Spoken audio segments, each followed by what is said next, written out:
Present మనకి అనసూయ గారు చేసిన ఈ ట్వీట్ ఏదైతే ఉందో నిజంగా దుమారం రేగుతోందా?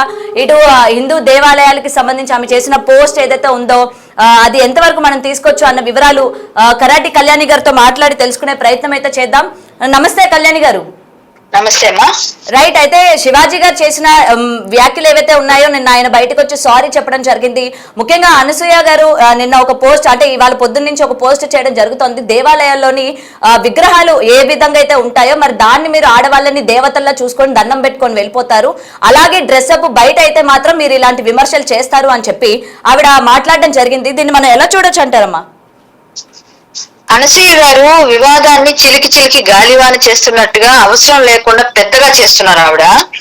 యాక్చువల్ గా ఆ అమ్మాయి ఎవరిష్టం వాళ్ళది అని మన రాజ్యాంగంలో ఉంది అని, రాజ్యాంగం ఓన్లీ వాక్ స్వాతంత్రాన్ని ఇచ్చింది తప్ప విచ్చలవిడిగా బట్టలు వేసుకోండి ఎక్కడ స్వాతంత్రం ఇవ్వలేదు. ఇంకోటి ఏంటంటే అది ఎక్కడా లేదు, రాజ్యాంగంలో రాసేం లేదు ఎక్కడ. ఎవరిష్టం వాళ్ళది అని మాట్లాడుతున్న వాళ్ళకి నేను అడుగుతున్నాను. ఇంకొకటి ఏమిటంటే, అదే కాకుండా దేవాలయాల్లో బొమ్మల్ని చూపిస్తూ వాడు పోస్ట్ పెట్టారు. ఓకే, ఆ దేవాలయాల్లో బొమ్మల్ని చెక్కేటప్పుడు చీరలు చెక్కుతున్నారు. అలాగే అప్పట్లో మీరు చూస్తే పాత సినిమాల్లో మీకు ఎగ్జాంపుల్ చెప్పుకున్నా కూడా ఉల్లి పొర లాంటి చీరలు ఉండేవి, కానీ ఒంటికి నిండా బట్టలు ఉండేవి. అవును, కానీ ఒంటి మనిషి తాలూకా ఎలా ఉంది అంటే వాళ్ళ తాలూకా షేప్ అని మనం అనకూడదు, ఒక విధంగా చెప్పాలంటే ఆ సౌందర్యాన్ని వాళ్ళు వ్యక్తీకరించేటట్టుగా చిత్రీకరించేవారు కదా. ఇప్పుడు కూడా దేవాలయాల్లో బొమ్మలలో ఇప్పుడు చీరలు ఉన్నాయనే చెప్తాను నేను కూడా. చీరలు ఉన్నాయి. ఆ శిల్పి ఆ ఉంపు సంపులు అలా చెక్కాడు ఆయన. పక్కాగా చీరలు ఉంటాయి, చీరలతోనే చెక్కుతారు, చీరలు లేకుండా చెక్కలేదు ఆయన. మీరు ఎలా దాన్ని అంటారు? చీరలు ఉన్నాయి అక్కడ. నేను డిబేట్ చేస్తా, చీర లేకుండా ఎట్లా ఉంటదండి? ఒక విగ్రహం చెక్కే శిల్పికి ఆ దృష్టికోణంలో ఇలా ఉండాలి. నాకు అజంతా శిల్పం ఎలా ఉంటుంది, ఎల్లోర శిల్పం ఎలా ఉంటుంది, ఆయనకు ఒకటి ఉంటుంది దృష్టికోణం. ఆ కోణంలో ఆయన చెక్కుతాడు. అలాంటప్పుడు చీరలు లేకుండా ఉంటే కుర్చీలు అవన్నీ ఎందుకు వచ్చాయి? ఆ కుర్చీలన్నీ అవే చీరలకి. అవన్నీ చీరలే, మనకి రాతి మీద కనిపించవు అంత క్లియర్ గా. కాకపోతే రాతి మీద చీర ఉంది అంటే చీరలు వస్తాయి, చాలా డీటెయిల్డ్ గా ఉన్నవి కూడా ఉన్నాయి. ఇంకొంతమంది మామూలుగా అండర్స్టూడ్ అనమాట కొన్ని అంతే కదా. ఇది కూర్చుంది ఇక్కడ ఇట్లా ఏలబడేటట్టుగా బుగ్గలు వచ్చాయి, అది బుట్ట చేతులు, ఇట్లాంటివన్నీ. అంతకుముందు మనం పాత బొమ్మలు చూస్తే కొన్ని గృహాల్లో వాటిలో ఉన్నవి ఫోన్ పట్టుకున్నట్టుగా ఉంటే కొంతమంది రౌండ్ అప్ చేసి ఇదిగోండి ఇప్పుడు సెల్ ఫోన్ ఇప్పుడు వాడుతున్నాం కానీ అప్పుడే పెట్టారు, దీని తాలూకు ఐడియా ఉంది, వాళ్ళకి ఐడియాలజీ ఉంది అని చూపిస్తున్నారు. అవును. సో మన సెల్ ఫోన్ ఎలా ఒప్పుకున్నాం, ఇప్పుడు చీరలు ఎట్లాగా ఒప్పుకోవాలి. కానీ అవును, అంటే ఈ వాదన ఓకే, ఆయన సారీ చెప్పారు, మనం ఒకవైపు తీసుకెళ్లాలి. కానీ ఇటు దేవుళ్ళని, దేవాలయాల మీద ఉన్న బొమ్మల్ని, వాటన్నిటిని కూడా ఇప్పుడు ఇందులోకి లాగడం అన్నది కరెక్టే అంటారా కళ్యాణి గారు?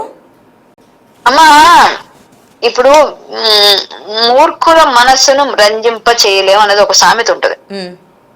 మూర్ఖంగా వాదించే వాళ్ళని రంజింప చేయలేము. నాకు ఇగో హట్ అయింది కాబట్టి నేను ఏదైనా చేస్తానంటే ఎవరు ఆపగలరు? అదే, నా ఈగో హట్ అయింది కాబట్టి నేను ఏదైనా చేస్తా, అందరూ నన్ను తిడుతున్నారు కాబట్టి నా ఈగో హట్ అయింది అంటే ఎట్లా చెప్పగలరు? కాబట్టి ఎవరి ఆత్మ విమర్శ వాళ్ళు చేసుకోవాలి. ఇప్పుడు వాళ్ళ ఇంట్లో వాళ్ళకి నచ్చినట్టు వాళ్ళు ఉండొచ్చు, వాళ్ళకి నచ్చినట్టుగా వాళ్ళు ఎలా అయినా వాళ్ళ ప్రైవేట్ పార్టీస్ లో ఎక్కడైనా తిరగొచ్చు, లేకపోతే ఫ్యామిలీతో బయటకు అవుటింగ్ వెళ్ళినప్పుడు ఏమైనా చేయొచ్చు. పబ్లిక్ ఫంక్షన్ లోకి మంచిగా రండి అమ్మా అని చెప్పడం కూడా తప్పైతే అలా చెప్పే విధానం తప్పే. నేను కూడా చెప్తున్నా, చెప్పే విధానం తప్పుంది కాబట్టి క్షమాపణ చెప్పినందుకు మనం సాటిస్ఫైడ్ అందరూ. సరే ఆయన క్షమాపణ చెప్పారు అని, అది నేను కూడా ఒక ఆడపిల్లగా నేను దాన్ని ఖండించాను, యాక్సెప్ట్ చేస్తాను. అతను సారీ ఆ విషయంలోనే యాక్సెప్ట్ చేస్తాను. కానీ ఒక విధంగా చెప్పాలంటే కొంచెం ఘాటుగా చెప్పారు కాబట్టి యాక్సెప్ట్ చేస్తాం. మామూలుగా ఆయన కొంచెం సున్నితంగా చెప్పుంటే అసలు సారీ చెప్పాల్సిన అవసరం రాకపోయేది. కాబట్టి ఒక్కటండి, ఇది ఏమైనప్పటికీ కూడా అనసూయ గారు ఇంకా పెద్ద చేయడం కరెక్ట్ కాదని నా అభిప్రాయం. దేవాలయాల్లో బొమ్మలకి వీటికి కనెక్ట్ చేస్తే నా దగ్గరకు వచ్చి మాట్లాడితే నేను కూడా ఇది చెప్తాను. ఇప్పుడు దేవాలయ బొమ్మల్లో అక్కడ చీర ఉందని నాకు కనిపిస్తుంది, నీకు చీర కనబడట్లేదు, నీ దృష్టికోణంలో చూస్తే కనబడదు, నా దృష్టిలో కనిపిస్తుంది నాకు. ఎందుకంటే నేను నా దృష్టి అలాగే ఉంది కాబట్టి. సో అయిపోయింది. ఇంకొక విషయం చెప్తాను. ఇప్పుడు ఆమె నా ఇష్టం నా డ్రెస్ అంటే వాడి చూపు వాడి ఇష్టం. అంటే కమెంట్ వాడు చేస్తే వాడి ఇష్టం, మీరెవరు క్వశ్చన్ చేయడానికి అన్నట్టేనా? ఇప్పుడు కాదమ్మా, సింపుల్ గా అర్థమైతే ఇది ఒక్కటి చాలు మనకి. వాడు ఇప్పుడు నా ఇష్టం నా డ్రెస్ నువ్వెవరు కామెంట్ చేయడానికంటే, నా చూపు నా ఇష్టం నువ్వెవరు నన్ను అడగడానికి, నా చూపు అక్కడే ఉందా నువ్వెందుకు చూస్తున్నావు నన్ను అంటే, అంతే కదా, సింపుల్ అయిపోయింది అక్కడే. Parents matter. ఇప్పుడు ఆ అబ్బాయిలు మనం చూపిస్తే చూస్తున్నారు, మనం చూపించకుండా మనం ఉంటే వాళ్ళు చూడరు అనుకుందాం. పోనీ ఒకవేళ మనం పరదయ్యి మనం చూపిస్తాం, మన ఇష్టం వచ్చినట్టు విచ్చలవిడిగా డ్రెస్ వేస్తాం, ఆ డ్రెస్ లో అన్ని బయట కనబడుతున్నా మనం ఏం చూడకూడదు అబ్బాయిలు అనుకున్నాం అనుకోండి, ఒళ్ళంతా కనబడినా కూడా చూడకూడదు అంటే నా ఇష్టం నా చూపు అంటే మరి అక్కడ ఇంక ఈ అమ్మాయి ఏం చెప్తుంది సమాధానం? అదే. అండ్ ఇంకొకటి ఏజ్ మ్యాటర్ కూడా తీసుకురావడం జరిగింది. అతనికి 54, నాకు 40, నన్నేమో ఆంటీ అంటారు, అతన్నేమో గారు అని చెప్పి సంబోధిస్తూ ఉంటారు అని చెప్పి కూడా ఆమె ఇక్కడ ఏజ్ ఫ్యాక్టర్ ని కూడా ఇక్కడ తీసుకొచ్చి ఇంక్లూడ్ చేయడం జరిగింది. అమ్మా 30 దాటిన ప్రతి ఒక్కరిని, 30 ఏంటమ్మా 20 ఏళ్ళు దాటిన వాళ్ళు కూడా ఆంటీ అంటున్నారు ఈ రోజుల్లో. అలా అలవాటు చేసుకున్నారు. నేను వచ్చిన కొత్తలో, ఇండస్ట్రీకి వచ్చిన కొత్తలో నాకు 20-21 ఏళ్ళు ఉంటాయి అంతే. అప్పుడు నన్ను ఆంటీ అని పిలిస్తే నేను కూడా ఇలాగే చూశాను, ఏంటి నన్ను నేను ఆంటీ, నా పెళ్లి కూడా అవ్వలేదు అప్పుడు నాకు. అంటే నేను ఆ టైంలో ఇక్కడ వచ్చిన నన్ను కూడా అట్లా పిలిచారు. చిన్నపిల్లలు కాదు, మళ్ళీ పెద్దోళ్ళు, మనకన్నా వాళ్ళు పెద్దగా ఉంటారు ఆంటీ. ఇప్పుడు అందరూ అక్క అంటున్నారు, ఇంకా సంతోషపడాలి. ఆంటీ ఆంటీ అనేవారు, ఆంటీ అన్నంత మాత్రం నువ్వు ఆంటీ అయిపోతావు లేదు, కానీ నువ్వు ఆంటీనే కదా, నువ్వు ఒప్పుకోవాలి కదా. ఎవరైనా కానీ మనం నేను ఆంటీ కాదంటే ఒప్పుకుంటారమ్మా చెప్పు ఒకసారి? డెఫినెట్ గా.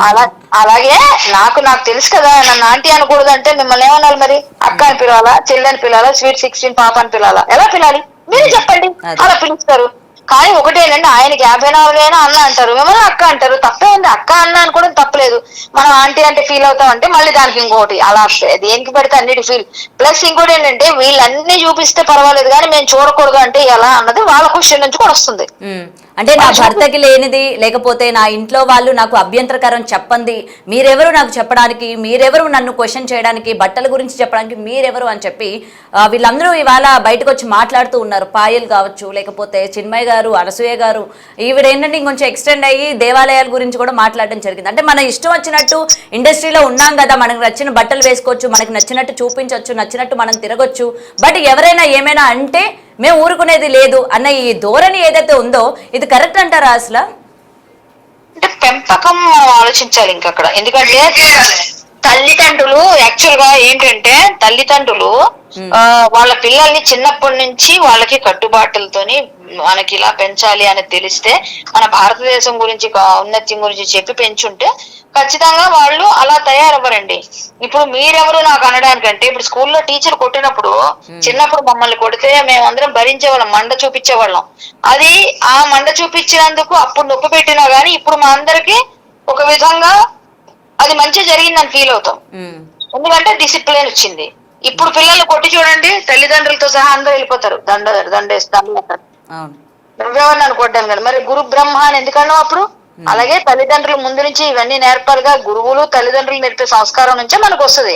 ఇప్పుడు పాష్ గా పెరిగాము, మేము ఇష్టం వచ్చినట్టుగా ఉంటాము, కాలేజ్ లెవెల్లో అలా ఇలా చేస్తాము, మా ఇష్టం. మీరెవరు కంటే చదువులు ఎందుకు, తల్లిదండ్రులు ఎందుకు, ఇది వాళ్ళు ఫ్రీడమ్ పెట్టుకొని ఇష్టం వచ్చినట్టుగా చేస్తే భారతదేశం సంస్కృతి సంప్రదాయాలు ఇప్పటికే సగం మంట కలిసిపోయి ఇంకా మంట కలిసిపోతాయి.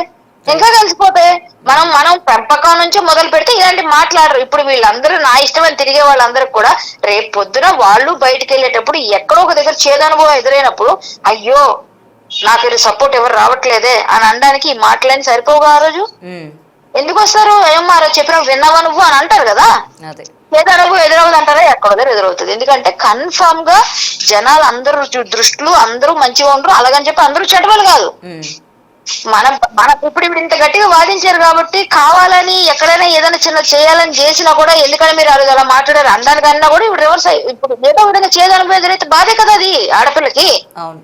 సో అందుకని అంత పెద్దగా వెళ్లకుండా మాక్సిమం కట్ చేసుకొని అలా ఉంటే బెటర్ అని నా ఉద్దేశం. లేదు ఇంకా లాగుతాను ఇంకా చేస్తాను అది ఇది అంటే ఎవరిష్టం వాళ్ళకంటే ఇంకా మనం చెప్పడానికి మనకి ఎందుకండి ఇంకా మనం కూడా కొంతకాలం చెప్పగా వినకపోతే చడంగా చూడాలంటారు, అంతే సింపుల్.